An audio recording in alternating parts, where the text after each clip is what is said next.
दोस्तों नमस्कार, कैसे आप सब। उम्मीद है अच्छे होंगे और अपनी तैयारी कंटिन्यू कर रहे होंगे। दोस्तों जैसा कि आप जानते हैं यूपी ट्रिपल पेट एग्ज़ाम होने में अब कुछ ही दिन शेष बचे हैं और हम आशा करते हैं आप अपनी तैयारी अच्छे से कर रहे होंगे। और उसी तैयारी को परखने के लिए हम आज आपके लिए बहुत ही बेहतरीन प्रैक्टिस सेट लेकर आए हुए हैं और इसके ज़रिए आप अपनी तैयारी को अच्छे ढंग से परख सकते हैं। और ये प्रैक्टिस सेट आपका 1 है। तो आइए शुरू करते हैं बिना देर किए हुए। और दोस्तों वीडियो शुरू करने से पहले आपसे अवश्य कहना चाहेंगे कि बहुत ही बेहतरीन प्रैक्टिस सेट है और इसको हम करने वाले हैं। तो वीडियो शुरू करें उससे पहले आप वीडियो को ज़्यादा से ज़्यादा अन्य ग्रुपों में शेयर कर दीजिए। और यदि अभी तक चैनल को सब्सक्राइब नहीं किया है, आगे भी चाहते हैं कि ऐसे ही सेट आपको मिलते रहें, तो चैनल को सब्सक्राइब कर लीजिए। आइए शुरू करते हैं। पहला क्वेश्चन है दोस्तों, जलवायु परिवर्तन पर भारत की प्रथम राष्ट्रीय कार्य योजना कब लोकार्पित की गई थी? पहला ऑप्शन है 2000 में, दूसरा है 2008 में, तीसरा ऑप्शन है 2012 में और चौथा ऑप्शन है 2015 में। तो आपको सही उत्तर बताना है। तो इसका सही ऑप्शन होगा विकल्प बी 2008 में। याद रखेंगे। अगला प्रश्न है कि सबसे अधिक स्थिर पारिस्थितिकी तंत्र कौन सा है? पहला है सागरीय यानी महासागर, दूसरा है वन, तीसरा है पर्वतीय यानी पर्वत और चौथा ऑप्शन है मरुस्थलीय। तो इसमें सही ऑप्शन आपको बताना है कि सबसे अधिक पारिस्थितिकी तंत्र यानी सबसे अधिक स्थिर पारिस्थितिकी तंत्र कौन सा है। तो इसका सही उत्तर दोस्तों होगा विकल्प ए, यानी जो महासागर या सागर हैं ये स्थिर पारिस्थितिकी तंत्र माने जाते हैं। अगला है हरित गृह प्रभाव यानी ग्रीन हाउस इफ़ेक्ट। जो ग्रीन हाउस प्रभाव है जिसको हम हरित गृह प्रभाव कहते हैं, ये क्या है? पहला ऑप्शन है वैश्विक ताप में वृद्धि, दूसरा ऑप्शन है वैश्विक ताप में कमी, तीसरा ऑप्शन है सागर जल के ताप में वृद्धि और चौथा ऑप्शन है नदियों एवं झीलों के ताप में वृद्धि। तो सही उत्तर की पहचान करना है। तो सही उत्तर इसका होगा विकल्प ए, यानी वैश्विक ताप में वृद्धि के कारण हरित गृह प्रभाव होता है। अगला प्रश्न है, निम्नलिखित में कौन प्राकृतिक गैस का मुख्य भाग है? पहला ऑप्शन है ईथेन, दूसरा ऑप्शन है ब्यूटेन, तीसरा ऑप्शन है कार्बन मोनोऑक्साइड यानी CO और चौथा ऑप्शन है मीथेन। तो आपको बताना है कि इनमें से कौन प्राकृतिक गैस का मुख्य भाग है। तो इसका जो सही ऑप्शन होगा वो होगा विकल्प डी, यानी मीथेन। इसका फार्मूला होता है CH4। याद रखेंगे। अगला है पशुओं को दिया जाने वाला कौन सा दर्द निवारक भारत में गिद्धों के लगभग विलुप्त होने के लिए उत्तरदायी है? पहला है आइबुप्रोफेन और दूसरा है एसिटामिनोफेन, तीसरा एस्प्रिन और चौथा है डेक्लोफेनेक। तो इन चारों में से सही ऑप्शन आपको बताना है कि इनमें से कौन सा दर्द निवारक भारत में गिद्धों के लगभग विलुप्त होने के लिए उत्तरदायी है। तो इसका सही ऑप्शन होगा डेक्लोफेनिक, यानी विकल्प डी। याद रखिएगा। अगला है निम्नलिखित ऊर्जा स्रोतों में से कौन पर्यावरणीय प्रदूषण नहीं उत्पन्न करता है?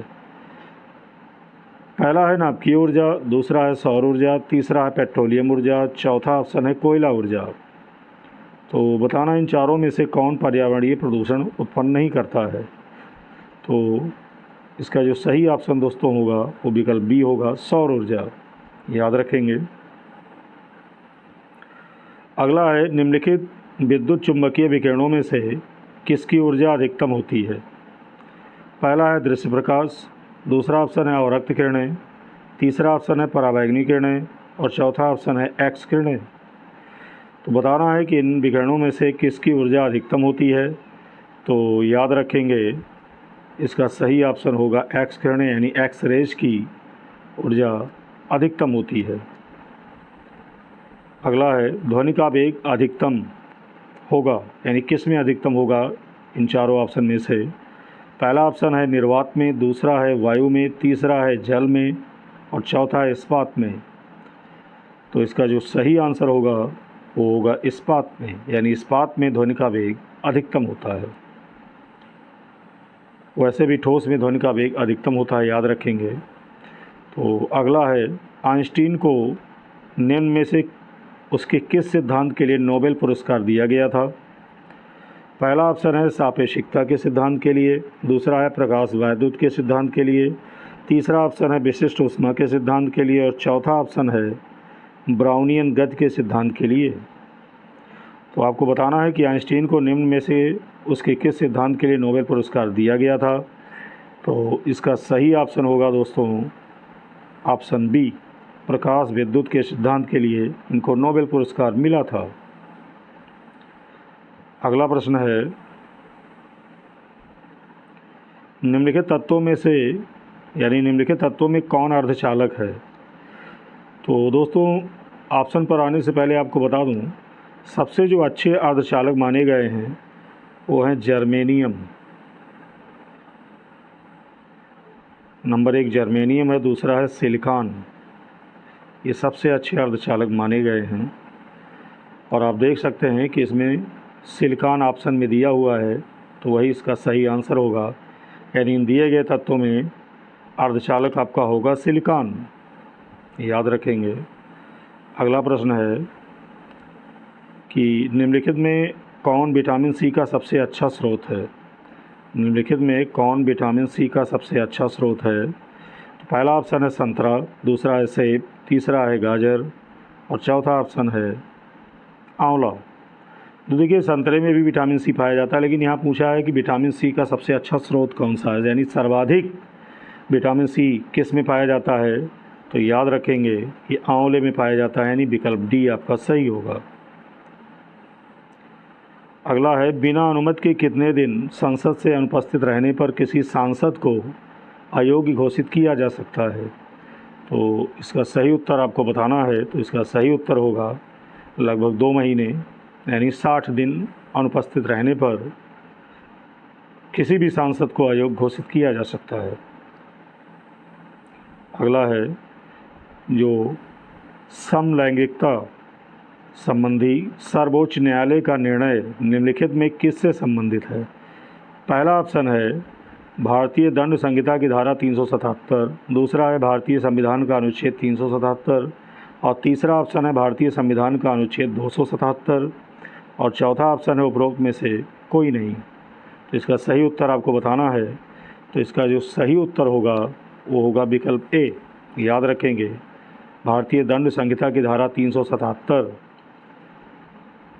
ये है जिसमें समलैंगिकता संबंधी सर्वोच्च न्यायालय का निर्णय संबंधित है। अगले पर आते हैं, अगले प्रश्न पर। अगला है भारत की संविधान सभा की अंतिम बैठक की सही तिथि को बताइए, यानी सही तिथि क्या है। पहला ऑप्शन है 26 नवंबर 1949, दूसरा ऑप्शन है 5 दिसंबर 1949, तीसरा ऑप्शन है 24 जनवरी 1950 और चौथा ऑप्शन है 25 जनवरी 1950। तो आपको बताना है कि भारत की संविधान सभा की अंतिम बैठक की सही तिथि क्या है। तो इसका जो सही आंसर होगा दोस्तों वो विकल्प सी होगा। 24 जनवरी 1950 को भारत की संविधान सभा की अंतिम बैठक हुई थी। अगले प्रश्न पर आते हैं। अगला प्रश्न है निम्नलिखित में से किसे भंग नहीं किया जा सकता पर समाप्त किया जा सकता है। पहला ऑप्शन है लोकसभा, दूसरा है राज्यसभा और तीसरा विधानसभा और चौथा विधान परिषद। तो सही आंसर आपको बताना है। तो सही आंसर इसका दोस्तों होगा विकल्प डी, यानी विधान परिषद को भंग नहीं किया जा सकता है लेकिन समाप्त किया जा सकता है, याद रखेंगे।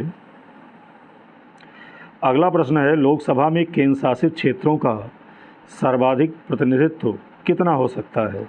पहला ऑप्शन है 15, दूसरा है 20, तीसरा ऑप्शन है 25 और चौथा उपरोक्त में से कोई नहीं।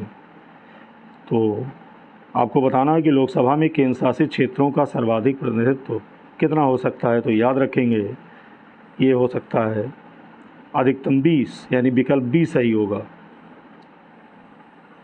अगला है, निम्न में से किसके द्वारा मानव विकास सूचकांक यानी HDI सर्वप्रथम विकसित किया गया था, यानी ह्यूमन डेवलपमेंट इंडेक्स सर्वप्रथम किसके द्वारा विकसित किया गया था? तो आपको सही उत्तर की पहचान करना है। पहला ऑप्शन है UNDP द्वारा, दूसरा है IMF द्वारा, तीसरा है यूनिसेफ द्वारा और चौथा है अंकटाड द्वारा। तो सही उत्तर की पहचान करना है, तो इसका सही आंसर होगा विकल्प ए, याद रखेंगे UNDP द्वारा। अगले प्रश्न पर आते हैं, निम्नलिखित में कौन भारत में ग्रामीण रोजगार का सबसे बड़ा कार्यक्रम है?